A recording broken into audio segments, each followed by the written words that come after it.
All right. Um, Very good evening to one and all present here, and a hearty welcome to a session on the success for startups.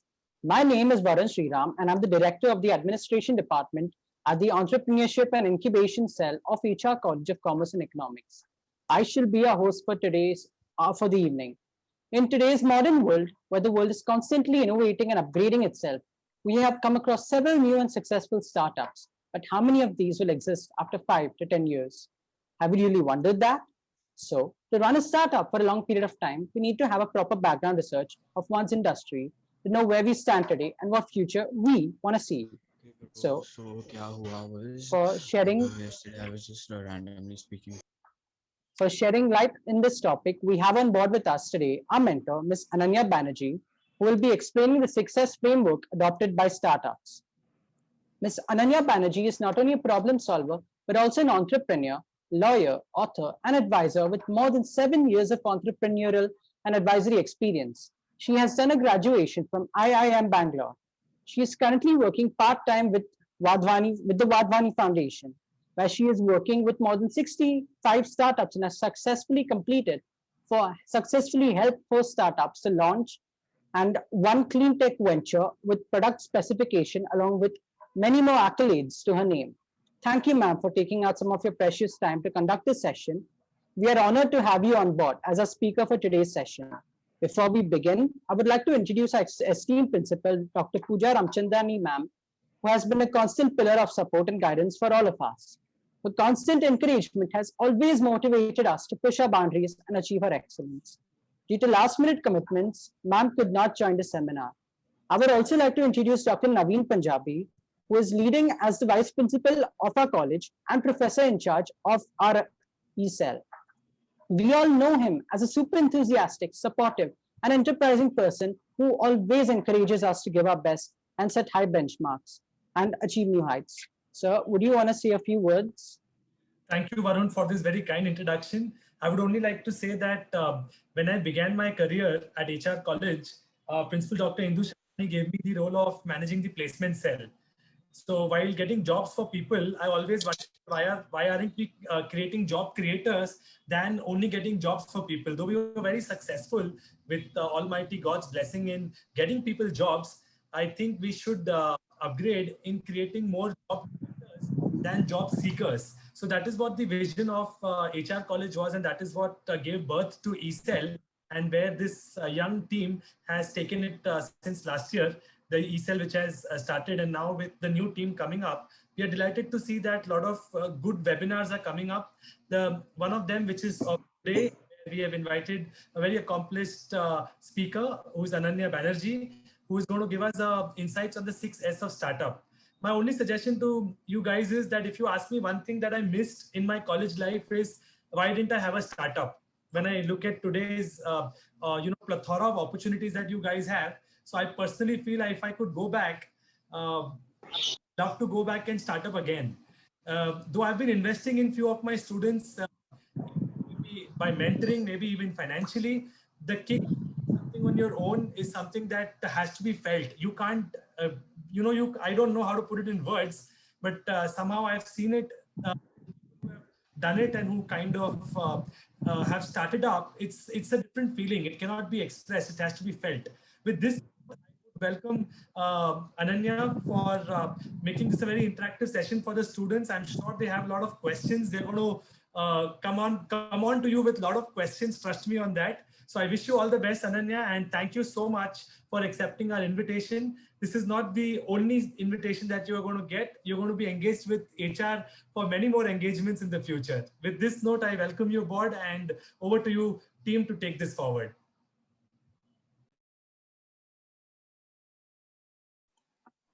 Thank you, sir. Without further ado, I would now like to request Ms. Ananya to take it over from here and guide all of us by shedding light on the topic of success for startups. Thank you, Varun. First of all, thank you, Naveen, and thank you to the team for the invitation. I really like when I see that people from different colleges, especially the faculty members, they are also getting into creating entrepreneurs, not just looking for jobs, looking for placements for their students. It's actually the great time to start. And I completely agree that, yeah, if we had these kind of opportunities when we first started graduating for our courses, it would have been a very different world. But then I continuously start, like with my every venture, I start again and again and again.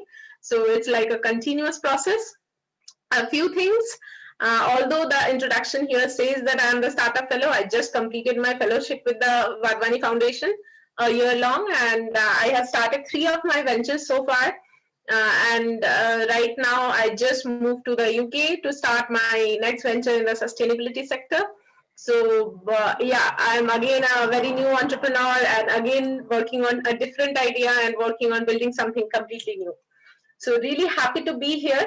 And today I'll be talking about a topic that is very close to my heart, that I have used in my startups, and I have also used in some of the other startups that I have worked with.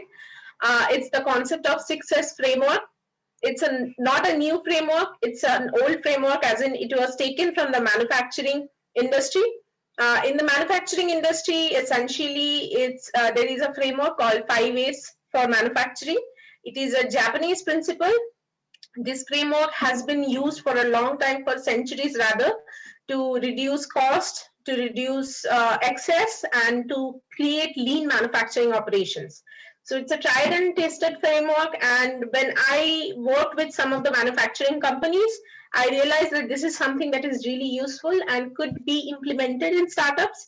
So that is where I innovated. Like, that is where the innovation lied, not in creating a new framework, but just adapting it for startups. And so that's where I created 6S for startups, and the 6S was just how to measure success for startups using those 5S frameworks. So that's exactly what we are going to be talking about today. Before we start, till now, whatever I have said, is there any questions? Can I clarify the concept? Because if we dive into the concept, we will be discussing about these 6 things and how you can implement those things in your business.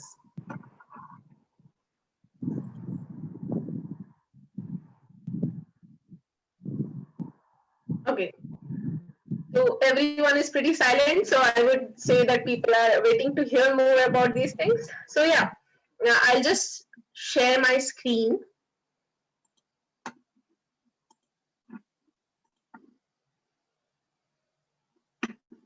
So before I start talking about it, how many of you are actually planning to start your own startup eventually?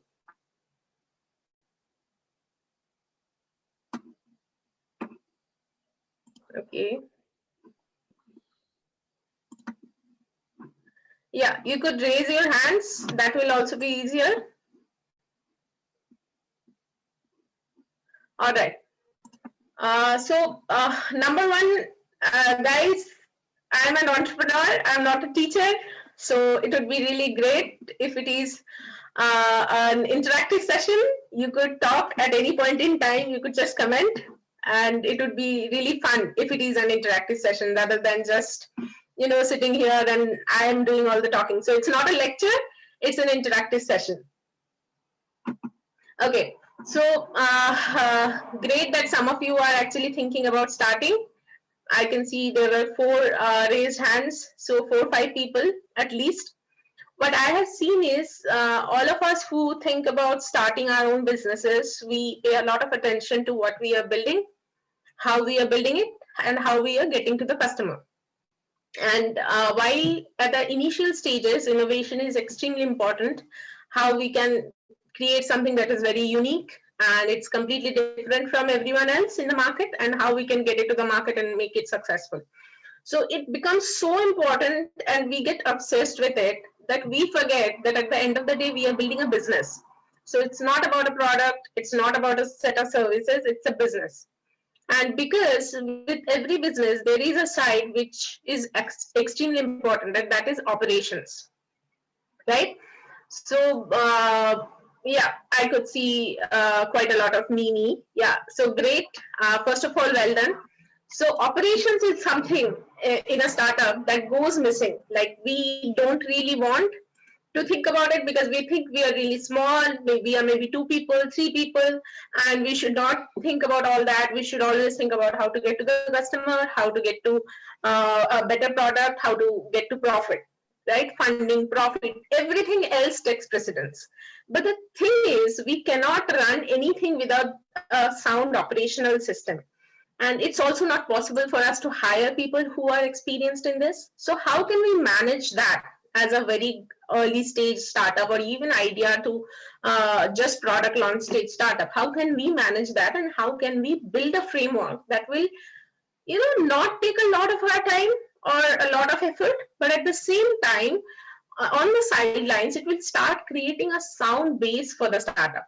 As and when you grow, you don't have to worry that all of a sudden you have to think a lot about operations, or all of a sudden you have to hire like 200 people to manage everything, right? So this is where the success framework comes from. Like I said, its origin is from the Japanese principle of framework, 5S framework. So the first 5 are the original ones, like sort, set in order, shine, standardize, and sustain.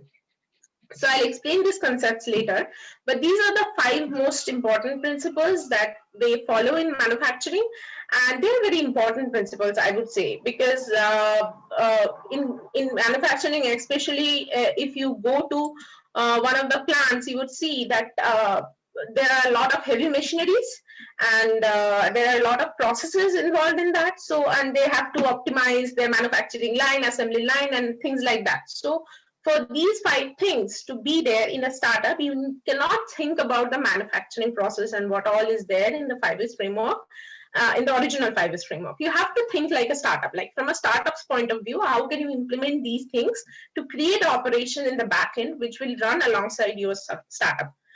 But the most important thing I would say in the success framework is the last one. That is, how will you succeed in operational excellence using that? Because I don't believe that using anything is just enough. If we can't measure what is the benefit of using something, then it's not really something that we are doing, right? So just implementing the framework is not enough. At the same time, as a 6th S, we also have to measure the success, how we are succeeding, what is the improvement percentage, what is working, what is not working. So that's the 6th S. How can we set our quantitative measures to these implementation, right, to this framework? So I'll start from the first thing, the sort. So sort, we do understand like what could be sorting, right?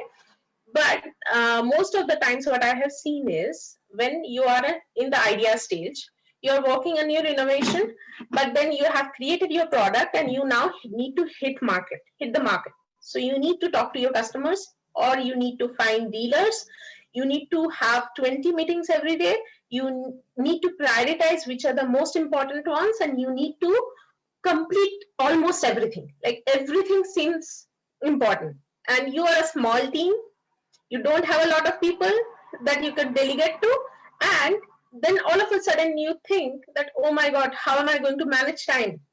How am I going to get everything done? And sometimes you miss out on the important things that are absolutely critical for your startup.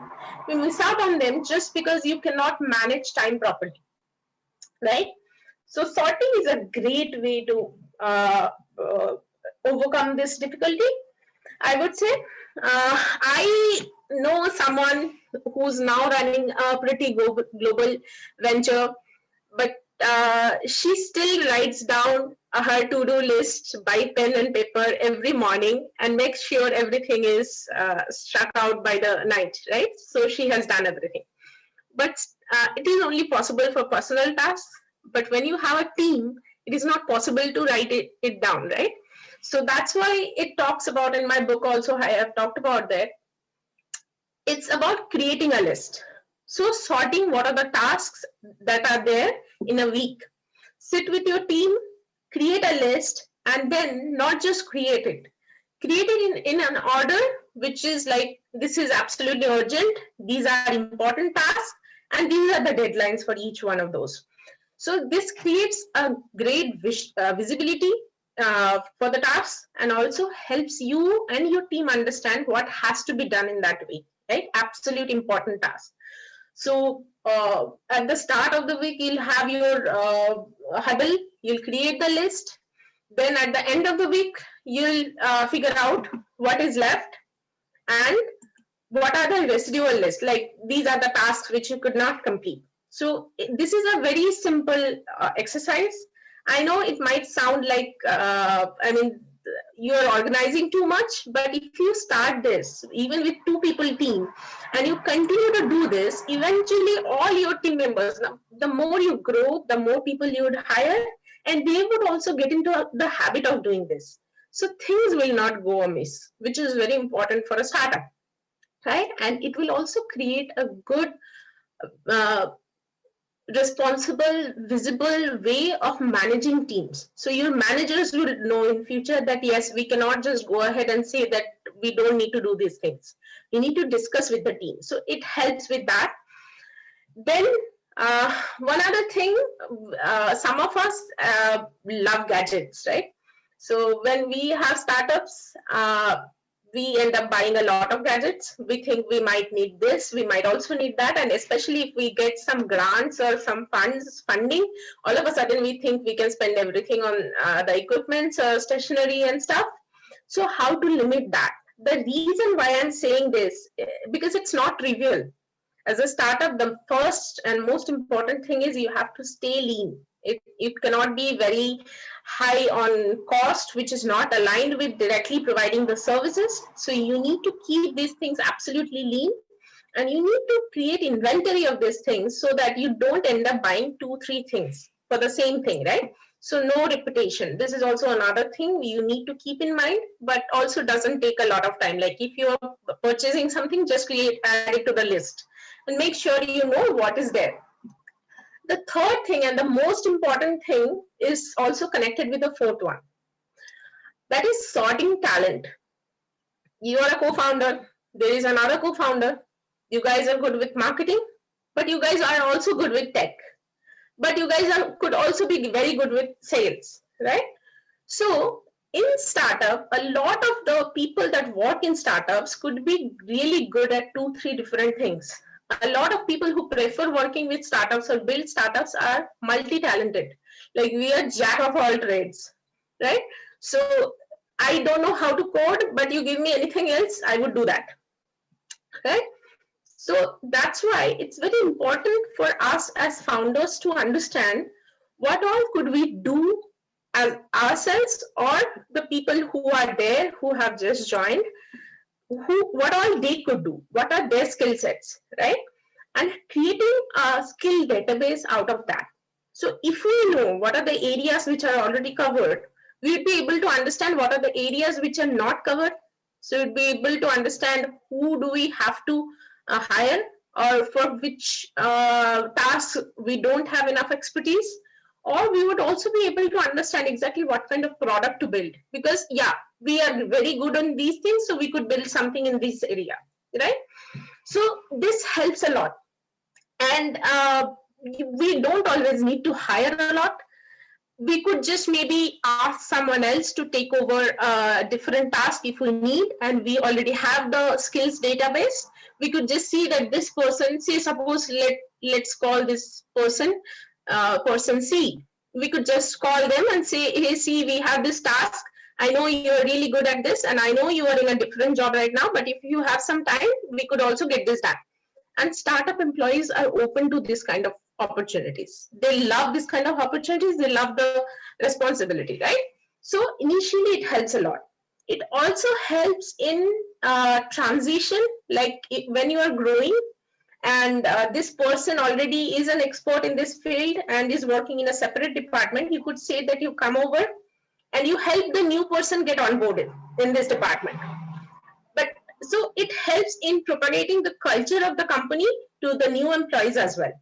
So sorting the talent in terms of what all they are good at and creating a skills database, and whenever you think that you might need someone else, go back and take a look at the database to see whether you already have someone who could take up the work, or do you absolutely need to hire someone? That is the most important question as a startup.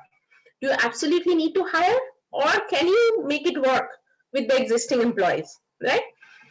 So that's about it, about sorting, but it's not about it, because it covers a lot of things. It covers whatever you do as founders or as a team later on as different teams. It covers what all you have and taking inventory of what all you have. It covers how many people you have, what could they do, and what are their other skill sets they would be interested in doing, right? They were not hired for that, but what they would be interested in doing. So this is how you sort the stuff as a startup. And as you start initially, it's very small, it's negligible, like creating 2-3 lists every week. It takes like 5-10 minutes maybe, but it creates a really good behavior as a founder, and it also propagates to the later on to the managers and the employees that yeah, it's a very transparent management and we need to keep doing this so that we don't miss anything. Okay, so this is the first S. Any questions?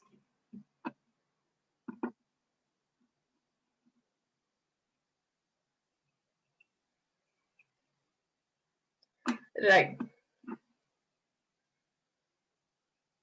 Okay, so you guys are very quiet as students. Like when we were students, we used to talk non-stop, even during lectures. Like whenever there was a question saying any questions, we used to ask. Even if it was like completely out of context, we used to ask questions, because that was a opportunity for us to ask questions and disturb the lecture. Right. Okay. So the next is set in order. So the set in order principle is basically how many of you have seen assembly lines in manufacturing companies, or even online videos, like those viral videos that they show that things are being made one after the other, one after the other.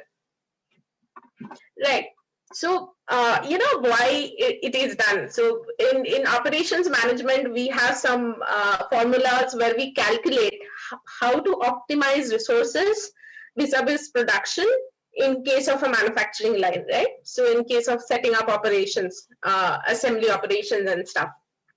So these are all mathematical principles, and in manufacturing, they follow this set in order very seriously. The equipments that are needed in terms of use in that order are set like that, so that there are no double work, and there are no clogs, like there are not too much work in one station and not enough work in the other workstation. So things are designed in a way so that the flow is continuous, the result is optimum, and the optimum use of the resources are ensured, right? So this is also the same in case of actually with startups. And for set in order, the most important thing as a startup you need to think is how to align your cost with your strategy. So in manufacturing also, what you are trying to do in creating a great and optimum manufacturing line or assembly line is you are optimizing the use of the machinery and reducing the cost and reducing wastage of manpower, resources, whatever, right? So here also it's the same. What is your strategy? What is your strategy? And are you actually spending to achieve your strategy, or are you spending in things that are not helping with achieving that strategy, right? So if you startup, and this is something that I have seen a lot in startups, if you are in product development stage, you're developing the product, why are you spending money in marketing things? You spend money in talking to your customers, see what else do you need in the product development, and you spend money in developing the product. Why are you spending money in marketing? When you are spending money in marketing and you are launching in one geography, why are you spending money in marketing the product throughout the world? Like if you're launching in one geography, why are you wasting money in marketing throughout the world? So what is your strategy? Exactly what does your company want to achieve in the long term and in the short term? Are your costs aligned with that?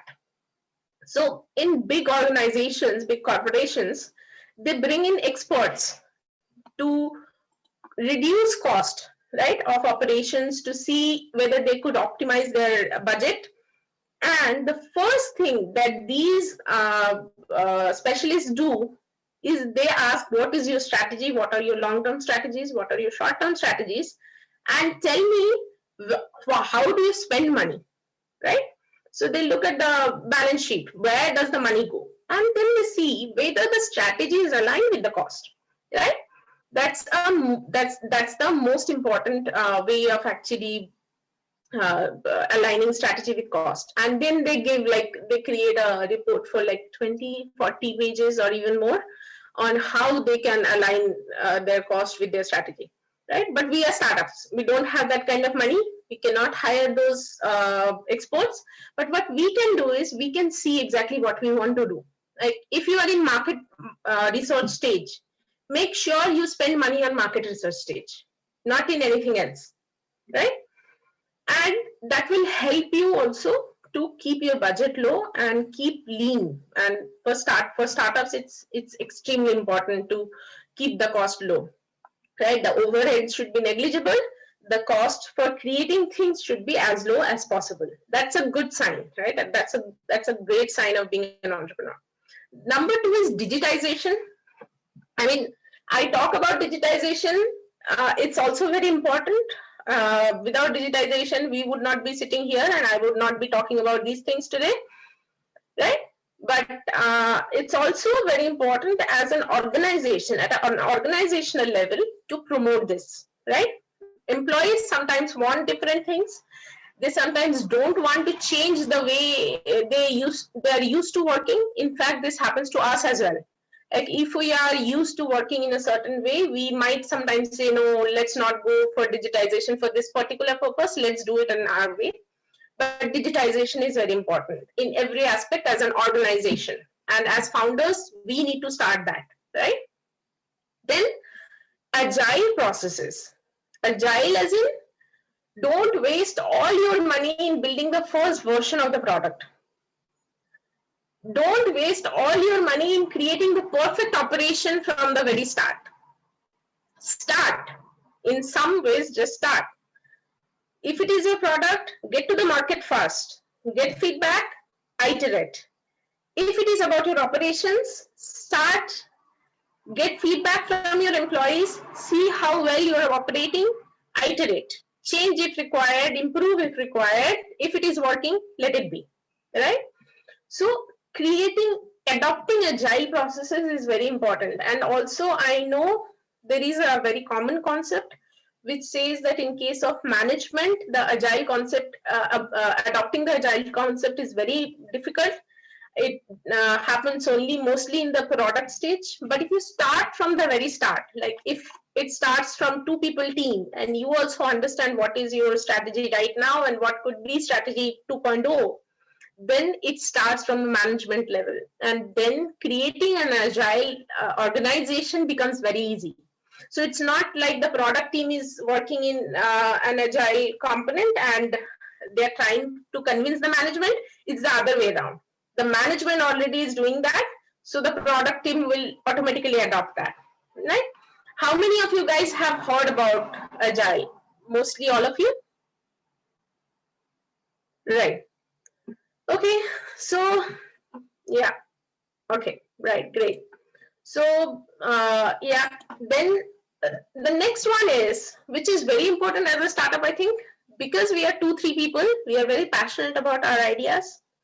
We tend to create operations which are us-centric. Oh my God, we are the founders, so we are the gods of the team, right? Whatever we say goes, whatever we say is right. Bad attitude as founders. It has to be customer centric. So in operations also, I mean, not just the product, very important in operations, the team must know that whatever the customer says goes, right? So active steps taken to get customer feedback, to help customer in case they have any problem, and making sure that all these things are noted down and actually conveyed to the management to understand exactly how your product is faring, exactly what the customers are saying. So in operations, your employees that this is a customer-centric operation is not enough. making it happen is enough, and we need to do it day in and day out. Then I mean, it doesn't even require me saying that data insights, you need to figure it out, and we will talk about some of the data points later on. But yeah, we need to continuously gain insight from our operational purposes, and I'm talking about just operations, not just product or market. But yeah, we need to collect data for our operations, and we need to figure out what are the insights that we gained, what else could be improved, what is absolutely not working, right? If there is any problem, are we getting enough information as founders? Are we getting enough information, whether the customers are happy or sad, whether the employees are feeling safe? Are we getting enough information? So all these things we need to understand, and it starts with small things. It starts with 2 KPIs, but if we create this as a habit, we won't all of a sudden think that what just happened in our company. So it creates that habit of being data driven. Okay. So then I have already talked about continuous knowledge sharing. It's extremely important, right? Just because one person has worked with one client or one person has worked in one project doesn't mean that they will not communicate the same set of knowledge with the other employees, because it stops repetition of effort and creates transparent management, which is extremely important, and transparent operation is very, very good for employee morale. Then demand and supply understanding. As founders in operation, you need to understand what could be your demand and how much of supply do you need to have. Even if it is a tech platform, you need to understand in terms of what should be the traffic, how well do you need to build it, what kind of bandwidth do you need to have. So these are the things that in operation you need to understand. And as you grow, you'll understand this more and more, obviously, from how your product is faring, from how much marketing you guys are doing, what is the conversion. At that time, you would understand it more. But yes, being aware that you need to understand and calculate these things also is very important at this stage. And setting in order, the last one is a bit different. You need to outsource some of the non-core functions of the company. You cannot set up expertise for everything within the company as a startup. Very important. You cannot end up hiring a lot of people if it is not your core function. What is your core function? Ask your team, what is your core function? The core function abilities should always stay in-house, ideally, right? But everything else, like if you are not into fintech, don't go on and get a legal team full-time in your company, right? So like that. So what are the non-core functions? You could outsource some of them to create a lean operation. So that's about it in set in order. Does that make sense? Any questions so far?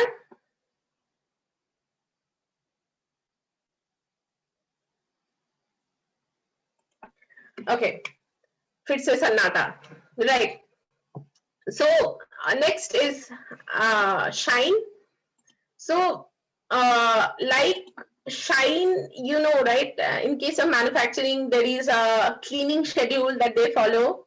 And even if you go to airport washrooms or hotel lobby washrooms, you'll see there is a chart and it says that whether cleaning is done and there are ticks and stuff, right? So those came from this. Yes, Ria, please go ahead. Yeah, please type your query. No problem. Or you could just say it also.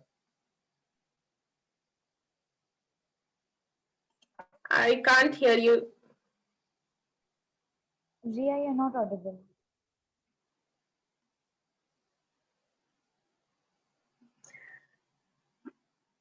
Yeah, okay.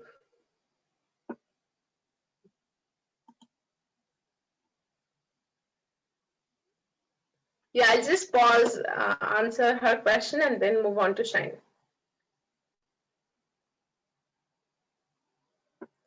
Yeah, you just type it out because we can't hear you.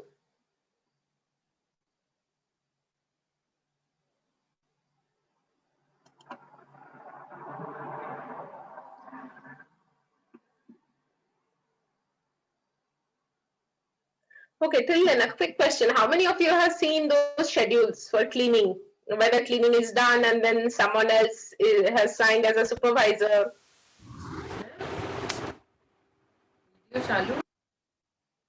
Yeah. So the next time you visit, you might notice, now that I have just told you about this, the next time you visit, you might even look at the back of the door to see whether it's there. But yeah, so this came from this concept, right?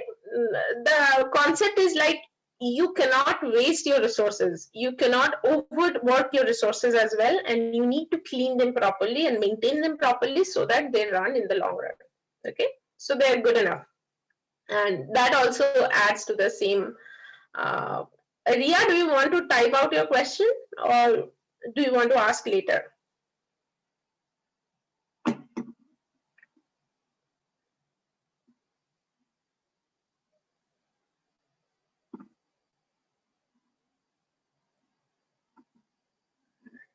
Yeah, could somebody please unmute Ria? Ma'am, am I audible now? Yes, you are. All right, ma'am. Thank you.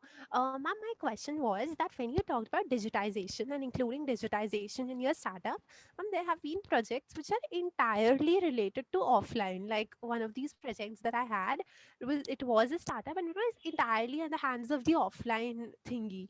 So, ma'am, at a point like this where you cannot get seed funding from organizations because again they would want to include digitization in the aspect, what could be the one thing with something which is some startup which entirely runs an offline, for example, which is the waste management machinery plant?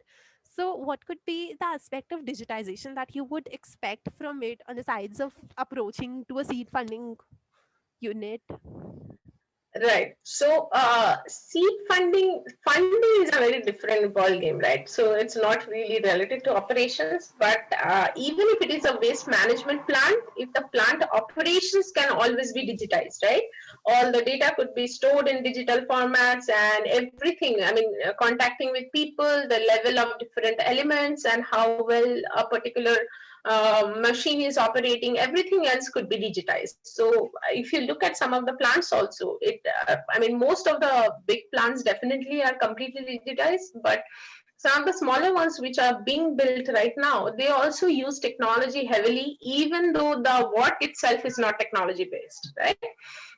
And some of the startups have been very creative in doing this. I mean, although they could not use a lot of technology to show people that they have been using it in the waste management itself, the collection part was somehow digitized, right? From where to collect, which day to collect, how to inform people, right? So they have digitized that part to create a tech solution rather than just creating a waste management plant. And about funding, it's very difficult to get a non-tech organization to get seed funding from an investor, from a private investor. But at the same time, if it is into waste management, there are a lot of government funds, grants, international grants, which are given.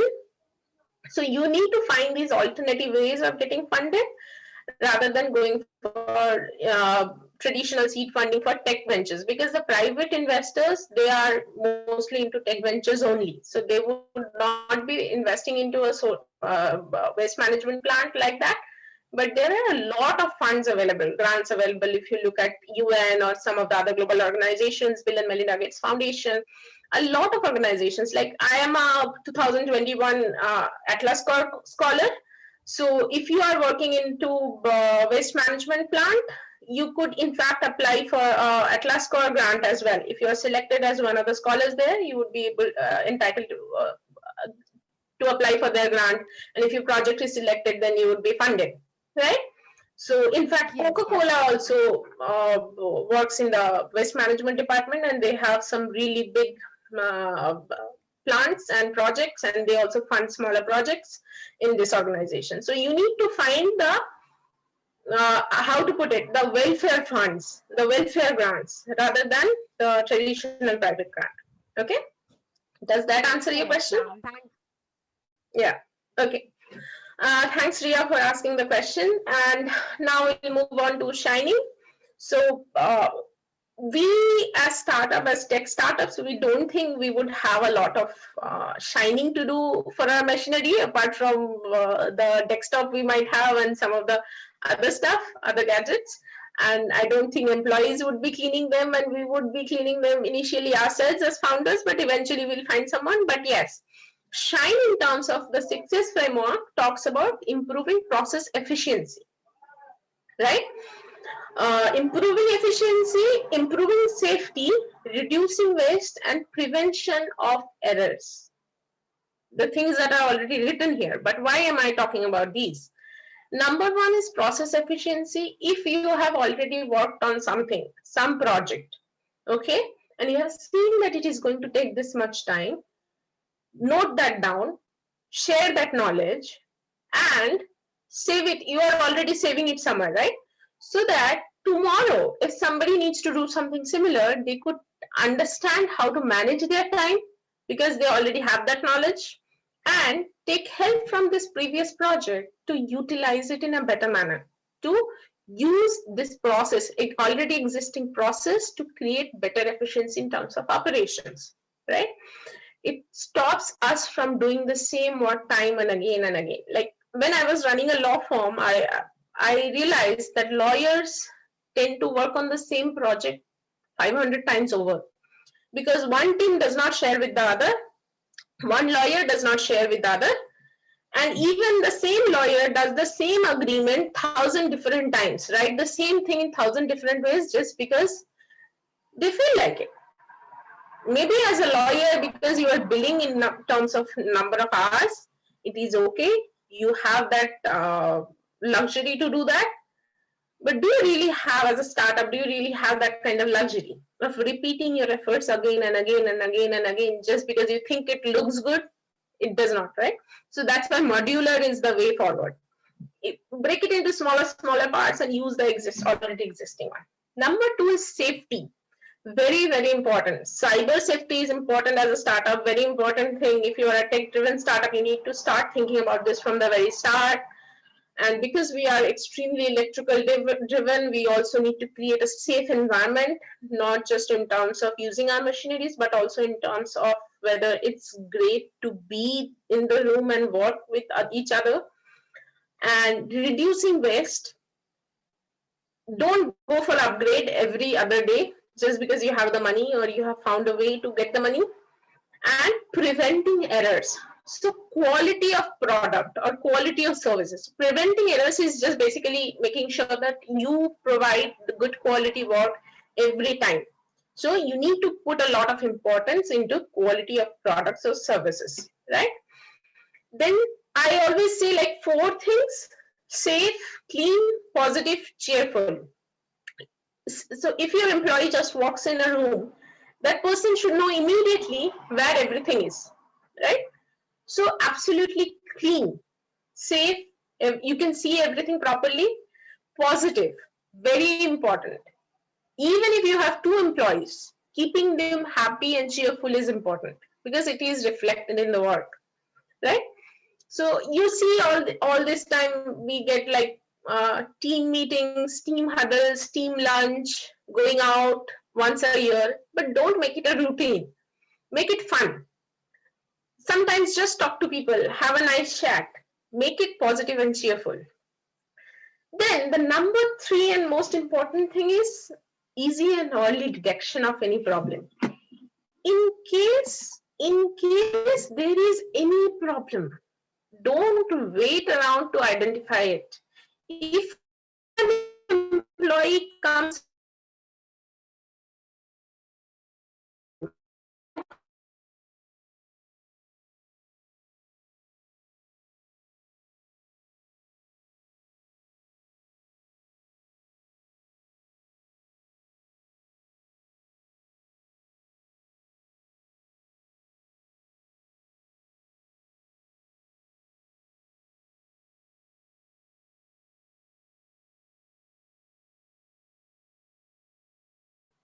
it's better to identify the risk and mitigate it before it even becomes a problem, right?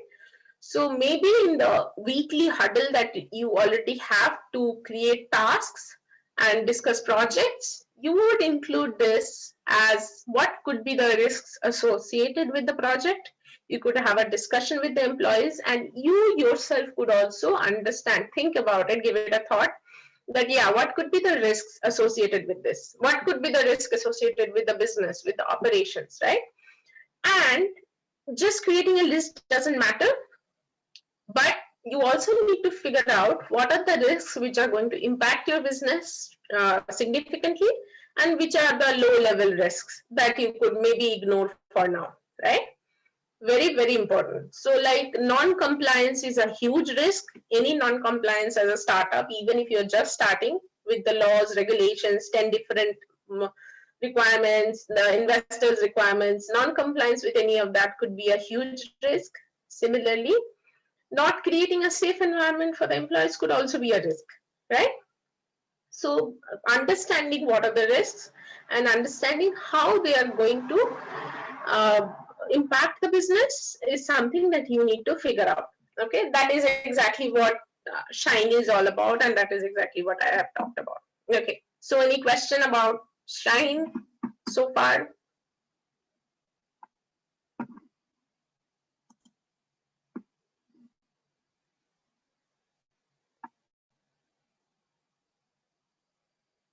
Okay, so guys, just a quick thought. Please let me know if you guys are already bored, because I also don't want to give a lot of information and create information overload. Maybe we could take 2 minutes break and understand before we move on, because I don't know, you guys have been really quiet. So yeah, organizational structure. So in which form? In the establishment form and within the organization, how do you want to, I mean, you want company LLP version, the legal structure, or the internal structure? The internal, the working operational structure. Yeah, so in case of internal organizational structure, I guess the best one for a startup is being very direct and lateral, not hierarchical. Like, you can't be a boss all the time, and nobody else should be allowed to be a boss also. Like, you must have a very open line of communication with your whole team, and anybody could walk up to you. And sometimes you also need to learn a lot from your employees. So sometimes you also have to listen to them. So very lateral and not at all hierarchical. But as you grow, the more you grow, you need to slowly adapt to a more well-defined structure where there will be separate teams working. But within the teams, I think still the lateral, more or less lateral structure works the best. But yeah, initially it has to be working with the whole team together, right? Okay, thanks, Karina. Any other questions? Should we move on? Should we stop for a minute? Take a breath.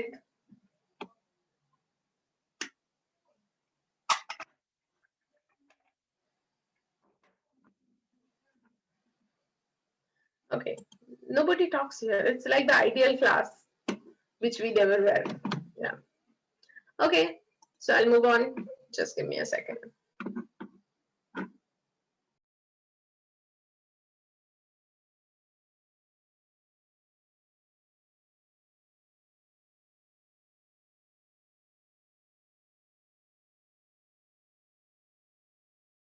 Right. So standardize. What is standardize, right? So we have heard about standardized tests. We have heard about SOPs, standardized operating procedures. I don't know whether you guys have heard about it. Have you guys heard about SOPs? No. Okay, so it's a very common concept for big tech giants.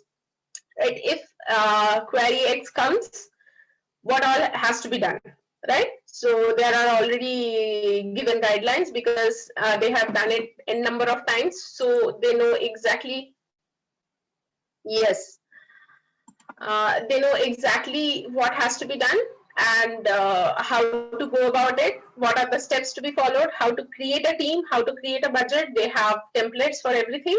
They just use it. So what it does is it creates less work, expedites the process, and almost always removes any chance of any errors.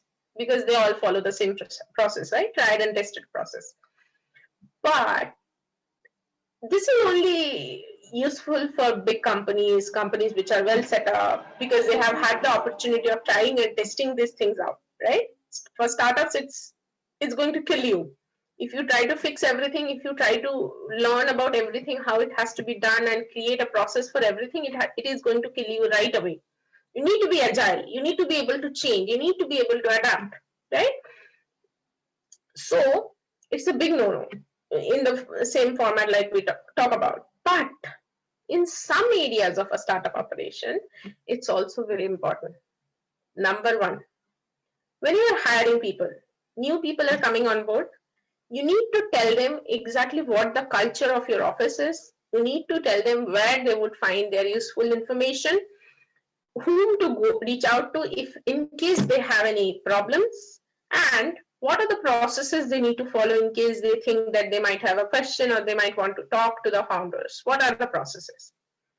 You might say that, yeah, you can just go and help this new employee with the information, but then also it cuts back on this person's working hours, right? And it also creates a very formal way of introducing with the other employees. It would rather be great if they get to just come and have a chat with the other employees rather than being instructed, right? So I have worked with a company which has created like a very simple one-pager introduction with a personalized coffee mug and a couple of pens and eraser and stuff, and the key fob for login, right? So whenever a new employee came, it was just kept in their desk, right? And they got all the important information from there. And then it also said like how they should just mingle with the other employees and talk to them. So immediately it created an efficient procedure for onboarding, right? I'll show you the example. I think I have it here. Yeah. So this is just, I have just omitted the names of the part. For digital and onboarding assistance, whom do you need to go? It's given. The email IDs were also given. It's already said that whom do you want to talk to? You need to test. What are the HR policies? Where can you find this? Which is your contact person in case you have any complaint, you need any help. It talks about the meetings. When do you have meetings? It talks about what apps to use, basic apps, programs and stuff. It talks about the project lead and what are the most important culture of this company. Here it was helpful, cordial and innovative, right? Immediately the employee knows what he should not become or she should not become, right? He knew what was the culture of the company and how she or he needed to adapt. Then how is their performance going to be evaluated? Just a one pager with a coffee mug and a key fob and stuff. So immediately that person felt at home. They immediately knew whom to ask, what to ask, when to ask, right? And also it showed, have any input, walk up to us. It immediately showed the founders were open for conversations, right? So this is one area where standardization could be really helpful. Like you can make people feel really well informed and welcome, and also quality control for projects, like or for product rather. If you are into product or projects in terms of service providing, then you need to control the quality as a startup, because anyway your clients or your customers are going to rely more on the already established companies and brands. So you are a startup, you have asked them, you have convinced them that give us a chance, we are better, right? Please give us a chance. But you need to maintain the control quality of that product or service, right? Otherwise the customers or the clients will not come back. So you need to create a quality control. Now, as a startup, you definitely cannot create a step-by-step SOP, right? You cannot say that this is the standard operating procedure for this, but what you can do is you can create quality checkpoints and let your people know that these are the quality checkpoints. Any project will not go out to the client unless it has gone through your project lead and maybe one of the co-founders, whoever is the head of services or product, right? So this is a simple standard procedure, not a detailed one. Standardized operating procedure, it's not a detailed one.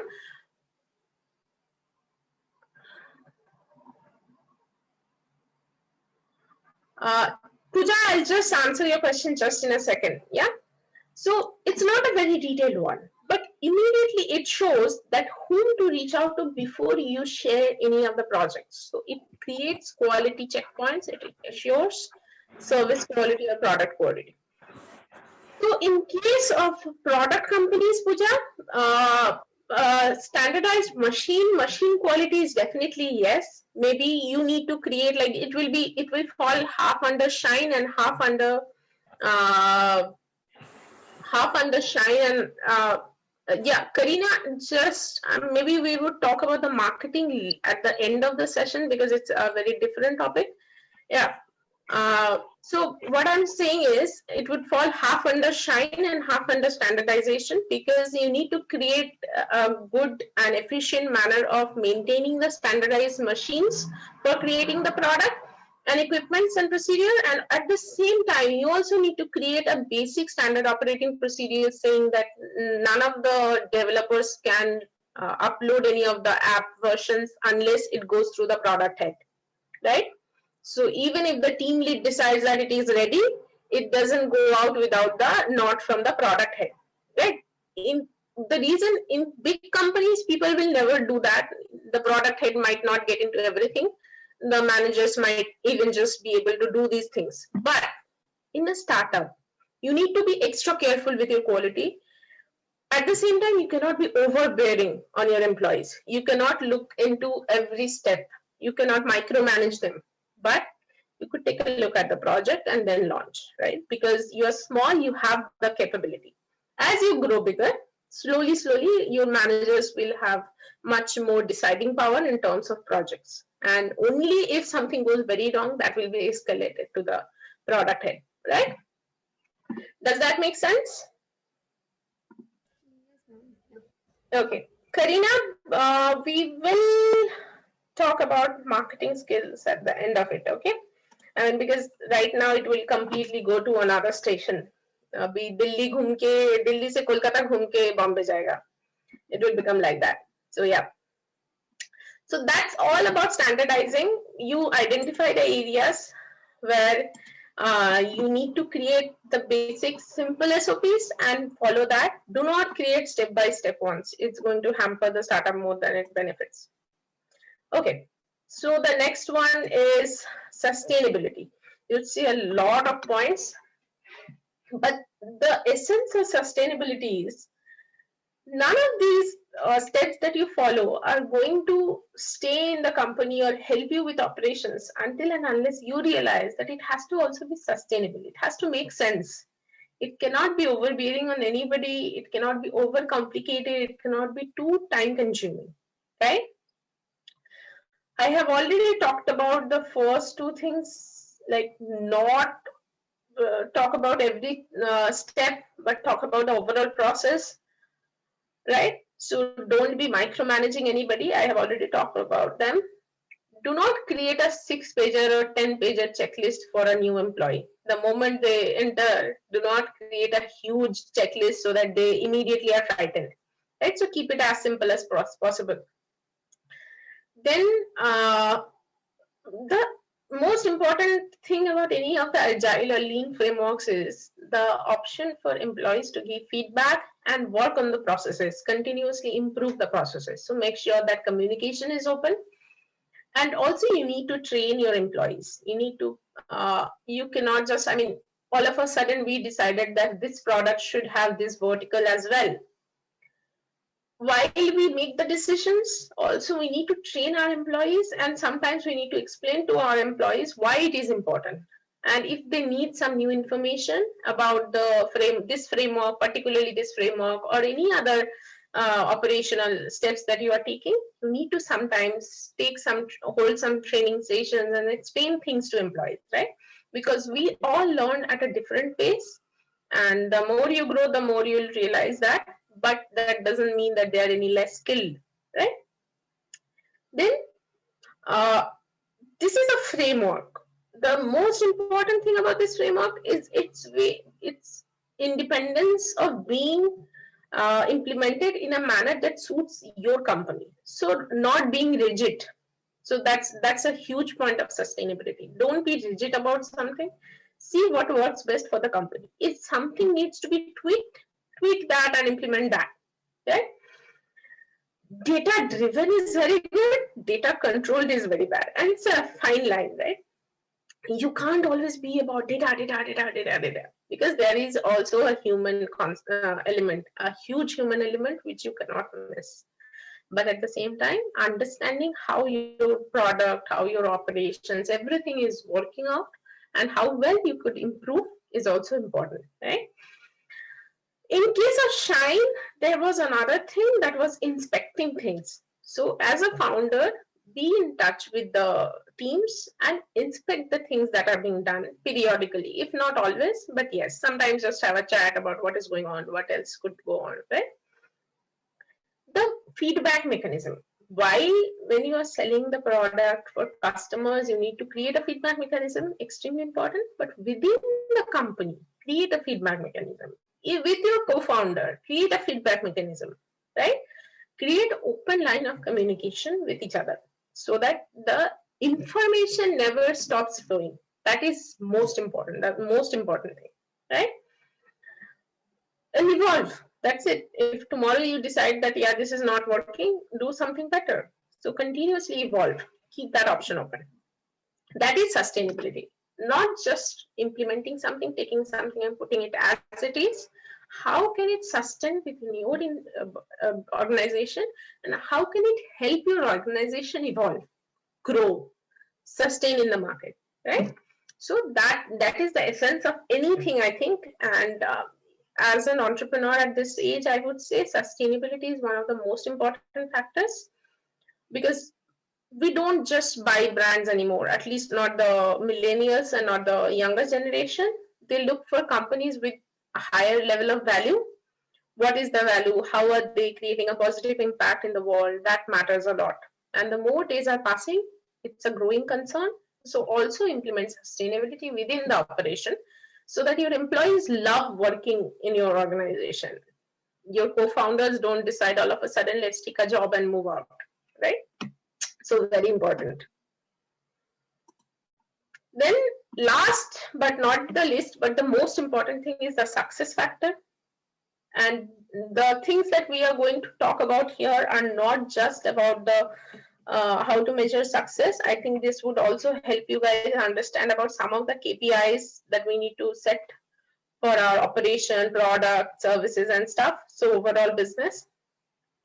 How do you measure success? You decide. Maybe with the team, maybe with the co-founders. You decide what are the key performance indicators, right? Those are the things called KPIs. So you decide what are the key performance indicators which would help you understand how well you are performing. Okay. So you need to define those. For your operation, it is going to be different. For your product, it is going to be different. For your marketing, it is going to be different. For your sales, it is going to be different, right? So you need to define. You need to come up with realistic measures of your success in these different areas, right? You need to try to be as quantitative as possible. Good quality does not make sense. If you see the feedback forms or emails you get from different companies, it will say how likely are you to recommend our company or product to someone else, and they give you that scale from 1 to 10, where 10 is extremely likely and 1 is not likely at all, right? And then there is something in between which is neutral, which is around 5. So it's not just about human sentiment. They're putting quantity with the quality. Okay. Excuse me. So you need to be as quantitative as possible. When you are collecting feedback from your employees, you need to keep that in mind, right? You need to create the frameworks, you need to create the quantitative measures, and you need to collect that. Sorry. And smart design to collect data. What do I mean by that? When you are building things, right? Or when you are implementing things, installing things, even for the operational purposes, and I'll talk about from an operational purpose right now. Understand what are the tools that are being used. In the backend, keep tabs. The tools which are not being used, which are redundant, you don't really need to pay for those. What are the things that the employees need to use immediately or they use the most? Where to put them, right? Things like this, the data already exists. Whether you are looking at them or not, whether you are utilizing them or not, is something that we need to think about, right? Sorry. Oh my God. Okay. So the human-centered design to come up with ways of monitoring smart KPIs, what do you mean by that? Don't ask your customers 1,000 questions every day. Learn what they are doing from what they're doing, right? Don't send a feedback form to an employee every time. Create ways of understanding their behavior or emotion or feedback throughout the operation, right? So if a customer is coming and ordering from you every other day, you don't need to send them a feedback from every other day. You don't need to call them up every time we are doing a survey. Or even if you do, don't ask them 20 questions, not even to your employees. Keep them less, 4 or 5. After that, people just get bored and they just give generic answers. So you don't get the correct response. So figure out what are the KPIs in different areas and how you can measure them, but at the same time, do not follow like all of them. You don't have to have a lot. You just need to understand how well you are doing. And as you grow, anyway, a lot of these things will become more formulated, more pronounced, and you have reports on these things. So initially, just understand how well you are doing in terms of some of the most important KPIs and just forget. And iterate. Like now, this could be a set of 5 key performance indicators could very well describe your company, but maybe 2 months from now, you need to have 7, or you don't need to have 5, you need to have 3. So make sure that you are not outdated. Your data points are not outdated, right? They're relevant to exactly what you are doing, what your strategy is, and how you are operating.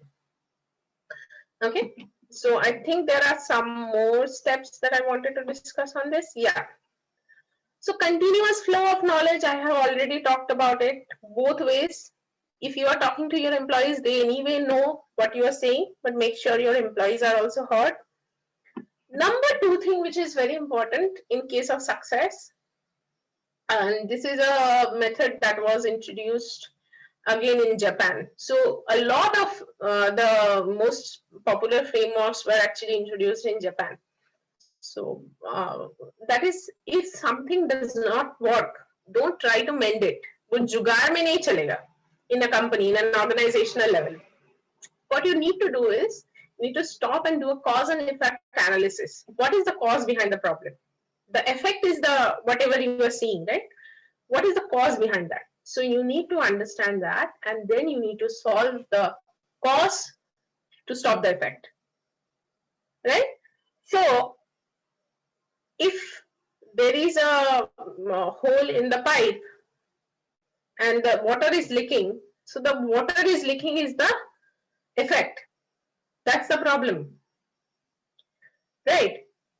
Putting a bucket under it does not work because the water is still leaking. You need to now go back to the cause. The cause is there is a hole in the pipe and you need to mend that. So you need to figure that out and you need to solve the cause and not the effect. Okay. Then involving the team is a really great way of succeeding in implementing the success framework.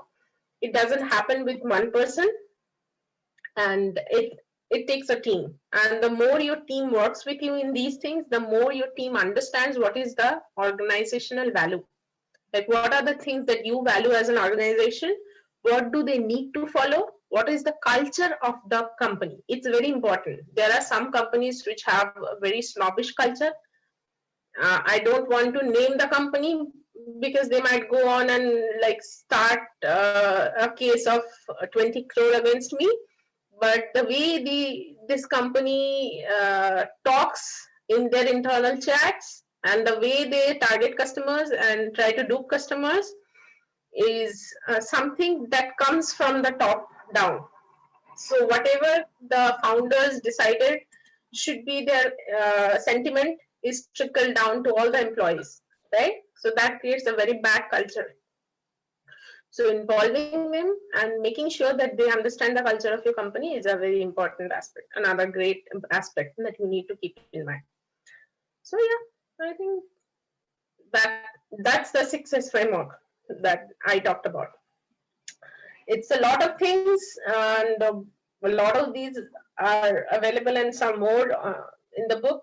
But yeah, I have used it. It saves a lot of time. It saves a lot of money. And it also improves efficiency a lot. I mean, at least by 15% in the first 3 months of implementing it. So that's a lot of improvement. But yeah, it's a very useful one. So any questions about this? Then maybe we can discuss a bit about marketing. Yeah. Hey guys, everyone, I mean, whoever has questions, can we put in the chat box? So ma'am will look at it and the questions will get answered. Okay, just one more thing. I know we are all used to calling sir or ma'am during college, but when you start your startup, call everyone by your name. When you are working in the startup ecosystem, right? Call everyone by your name. Don't call sir, ma'am. Just call by name. Whoever you are talking to, no matter what is their age, because they immediately respect you as a professional and they stop seeing you as a student.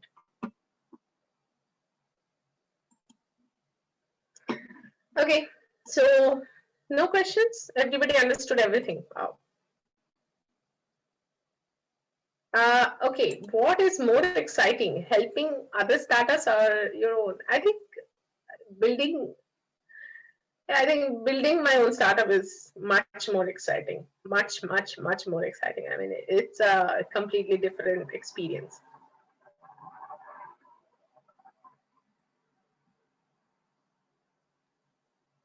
Yeah, so Prachi, if you want to launch a new product in the market, so the success framework that we talked about is for operational excellence, the operation part of your business. But for launching a product, it's a very different way. Number one is you might have a product, you might have already talked to some of the customers. So number one, I would still say from the start, number one, identify the customer personas whom you are targeting through the launch. Figure out where do they hang out, what are the common areas where they hang out, and what is your in, right? How can you market to them? What are the mediums that you will be using? And these are all represented visually. So create a board for that, storyboard for that. What are you in? What are the channels you'd be using? Then start, figure out how early do you need to start marketing your product, and what are the most creative ways to keep the cost low and get maximum impact, and then launch the product. And it's a very unique concept that Y Combinator also teaches, and which I believe is very important. Launch and launch and launch and launch and launch. Like, don't set a fixed date and create an event to launch. Launch. Sell it to some customers, get their feedback. If something does not work on that. Again launch to a bigger audience. Again launch, again launch. So keep on launching, right? So it's not a one-day event. It's a continuous iterative process. So make sure you do it that way. Does that answer your question, Tachi? Okay, how can you keep the spirit of the initial stage of a startup, where sometimes it takes a toll on us? Yeah. Absolutely. And how do you motivate? What kind of motivation can we use to keep the team in track? Yeah, I completely agree. I mean, I think number one is, as a startup founder, we have to be made of steel. We cannot break down. That's the number one thing. And you could, in fact, ask your employees or your founders even a simple question, just one question. How is your mood this week? How motivated do you feel this week? So if there is a dip in terms of the motivation in your team in any week, you could have a fun activity, or you might have a huddle saying what you are doing, and the day will come when things will work out. What else could be done to make it faster, right? So that is a great way. But at the same time, I think we also have to be made of steel. We cannot be worried. We cannot think so much. We cannot say that, yeah, it's not working. It's hard work and it takes a lot of time. Sometimes you cannot see what the future holds, but maybe take a step back and look at the bigger picture. When you can't see how far is the success, maybe you could take a step back and see how far you have come, right? That gives a little bit of positive attitude. And about the team, like I said, just ask them every week, send them a poll. How motivated do you feel this week? So if it is a little low, have some fun activities with them. Okay, so keep team in track. I think that answers your question, Ansh, Smriti. And about taking a toll, I don't remember having a social life in the last 5 years. My relatives all hate me because I don't go anywhere because I work all the time. Now I've come to the UK and now people are asking me what are your extracurricular activities, and I just said that my activity is working. But now I have to take up other things.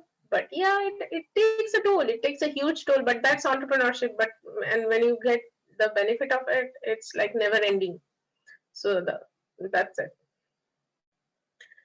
Motivation, sometimes feel low. Yeah, when you feel low, maybe talk to other founders. That also works. Because other founders are also gone through the same stage, maybe having a good shoulder to cry on, or rather share this or bounce back, it's also good. In fact, I'm a part of many founder groups and teams. Sometimes I like reading about other people's struggles or other people's success stories. It motivates me. So that's also important. What is some of the hurdles after starting the startup in real life? Funding, no salary, no future, no bangla, badi, gadi, nothing.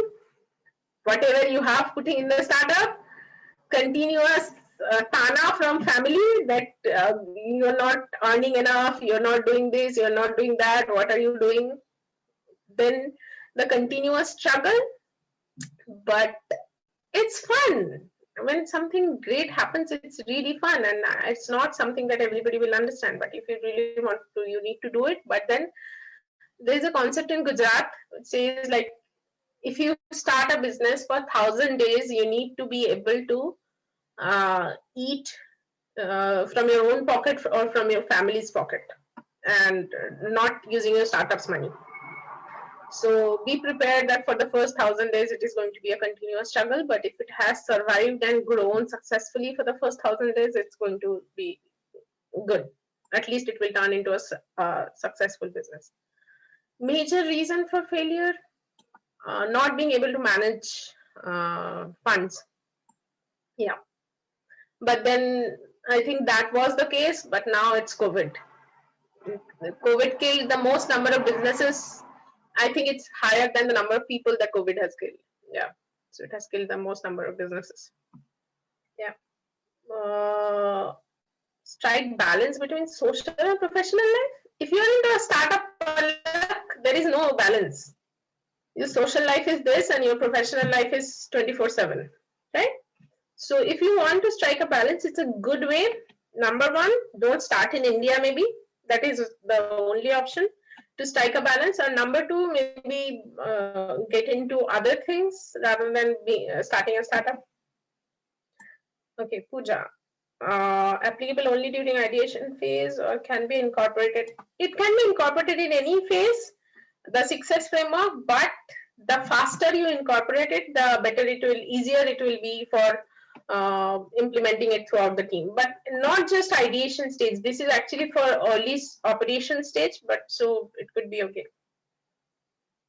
Yes, in later in a company, it becomes a little difficult to implement the success framework because the employees and the teams are used to a way of working. But in that case, you might need to have like a couple of training sessions on implementation, and then it will be easier for them to implement, right? So, but if you start it early, it will be much easier for them. Okay, guys. Yeah, how did you arrange fundings for your starting up in your initial days? For the first startup, it was bootstrap. So I just found clients. It was a service industry, so it was easier. For the second one, I funded it from my first startup, so it was a philanthropic venture. For the third one, again, I funded it myself, lost about 30,000 pounds, lost the company during COVID. But yeah, I was offered quite a lot of funds by the government, but then I was not ready to take it, and the business did not make sense. And the next one is funded by the European Region Development Fund. So yeah, but private funding is something that I tend to avoid because you are selling a part of the business, and until and unless you need it, absolutely need it, it's something that you can do away with. And there is absolutely no end of being creative with your funds. I had gone to some marketing agencies for a budget for my last startup in the Europe, and they had quoted like 40 rupees per click for marketing, for social media marketing and stuff. And I then went back and did my own work, and I saved like 75% of the cost. So it was 15 rupees per click. That was the cost for me. And yeah, I had to rearrange some of the work, delegate some of the work to the other co-founder.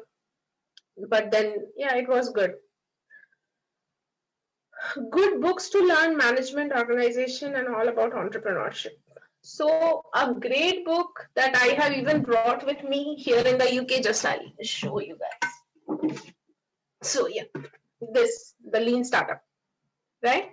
So this is the only book that I read, because I don't believe that reading a book will ever teach you about a lot about startups, but only the guidelines, the things that talk about different frameworks, tried and tested frameworks. I like those. And I might say my book is good, but my book is just a manual. It's not a book because I'm not much into writing. But yeah, I found it very useful, so I just wrote it. But yeah, you could find some other things, but depends on what you want to learn. And please ask other founders and see whether it's useful. But yeah, and there is another book which might in generally help you. That is Rich Dad Poor Dad. That will also help you with your business sense, right? But don't go a lot into books, because it's all about what you do rather than books. Okay, can you suggest some good books? Okay, what all elements do you include in a business plan of a startup? So business plan is a very outdated concept. Now you just create a business model canvas. So you talk about your key stakeholders, you talk about your product, what should go into the product, your customer persona, how you would contact with your customer. What are the channels do you use to get to customers? What are your costs? What are your revenue ideas? And what are the other things that you need to do? What are the resources that you have? Things like that. So there are 9 heads, and in the Lean framework, I also use like from the Lean framework, I also use what are the most important data points that you need to measure.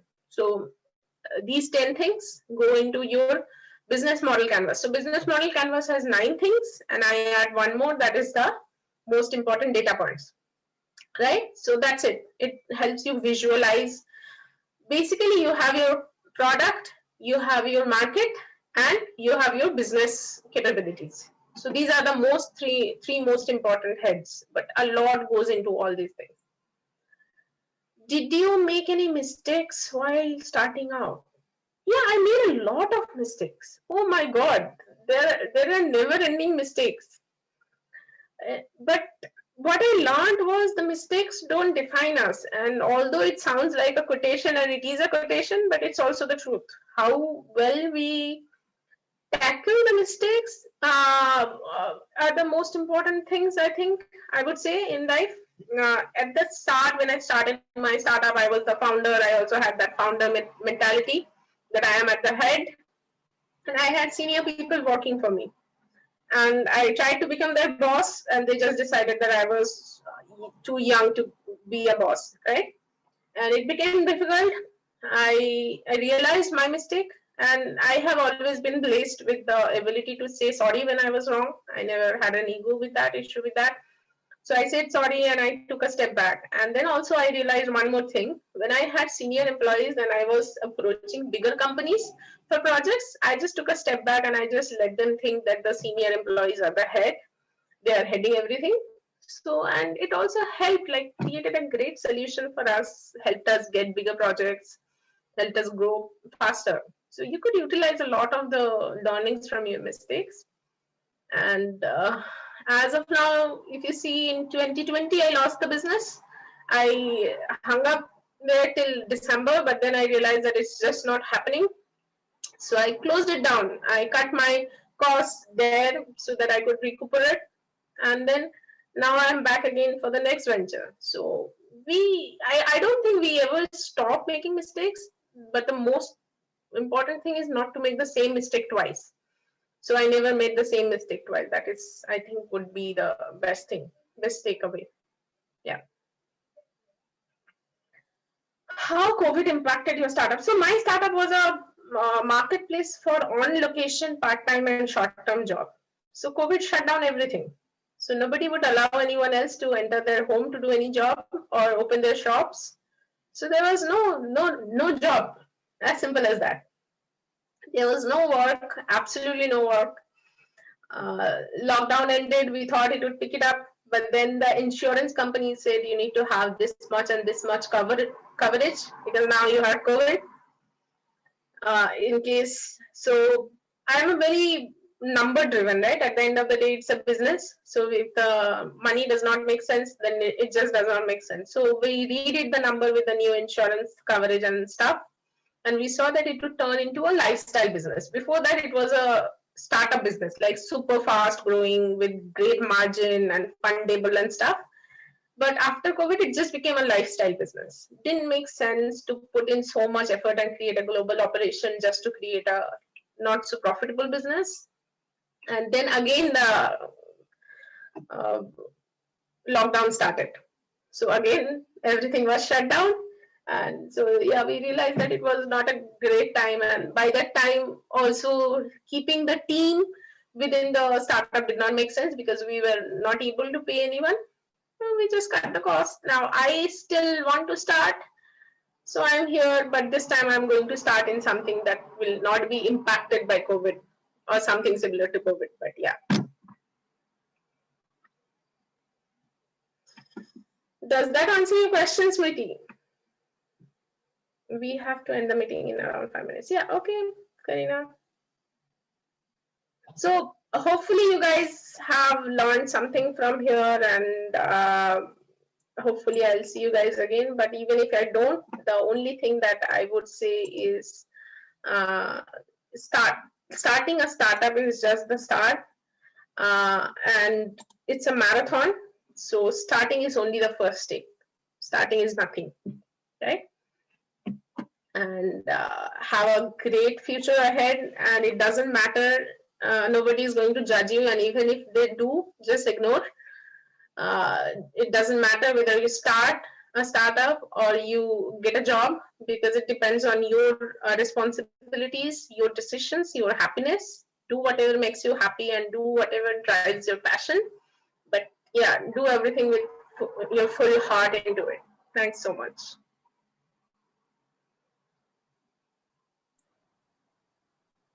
All right, Varun, Karina, over to you guys. Yes, ma'am. Ma'am, I would like to thank you for taking out time from your schedule and giving us insights on the success of startups.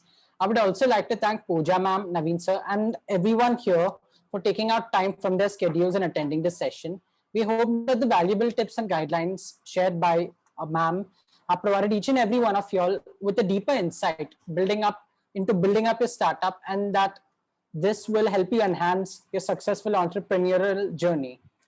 Thank you so much, everyone. Also,